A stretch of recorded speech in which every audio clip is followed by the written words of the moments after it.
সহজ পদ্ধতিতে আমি কিভাবে বানাই সেটাই তোমাদের দেখাবো। 2 কাপ ময়দা, 2 টেবিল চামচ হচ্ছে বেকিং পাউডার, হাফ চামচ হচ্ছে হলো বেকিং সোডা, ইনো, ব্যাস দিয়ে ছেঁকে নিলাম। তারপরে হচ্ছে হলো চিনি গুঁড়োকে ভালো করে ছেঁকে নেবে। ব্যাস এবার হচ্ছে হলো যেখানে আমি চিনি গুঁড়ো করেছিলাম সেটারই মধ্যে আমি 2টো ডিম ফেটিয়ে নিলাম, মানে ব্লেন্ড করে নিলাম। তারপরে হাফ কাপ হচ্ছে হলো আমি রিফাইন্ড অয়েল দিয়েছিলাম, দিয়ে আবার ব্লেন্ড করে নিলাম, দিয়ে ঠিক টেক্সচারটা এরকম হলো।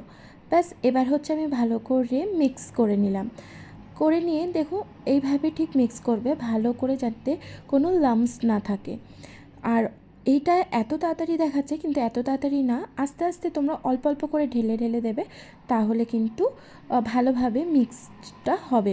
এবারে হলো আমি জাগরি দিয়েছি 4 চামচ, আর 2 চামচ হচ্ছে ভ্যানিলা ফ্লেভারটা আমি যে সিরাপটা সেটা অ্যাড করেছি। এবার হচ্ছে এই হ্যান্ড ব্লেন্ডারটা যাদের নেই তারা এই নর্মাল হ্যান্ড ব্লেন্ডারটা দিয়েই কিন্তু করতে পারে।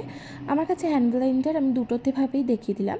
এবার হচ্ছে হলো আমি একটু বাটার দিয়ে দেবো, তোমরা গলানো বাটার দিতে পারো, নর্মাল এমনি বাটারও দিতে পারো। এবার হলো কাজু, আমন্ড, যার কাছে যে যে জিনিস আছে, মানে ড্রাই ফ্রুটস, টুটি ফুটি, ব্ল্যাক রিনিস, মানে চেরি, যা যা থাকবে, চকো চিপস, কাজু বাদাম, কিশমিশ, এটা তো সবাই জানে।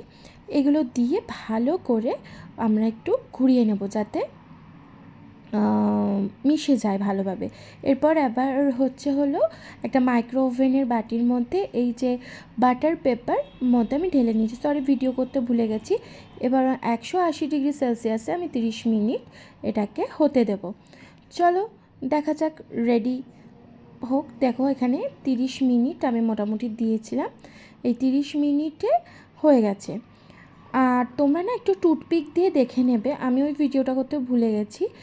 আর এইভাবে আমি কেটে নিয়েছি, দেখো খুব সফটও হবে আর ভালো হবে, দেখবে খেতে কিন্তু হেভি টেস্টি হয়েছিল। তোমরা কেন বসে আছো, চলো সহজ পদ্ধতিতে তাড়াতাড়ি করে নাও।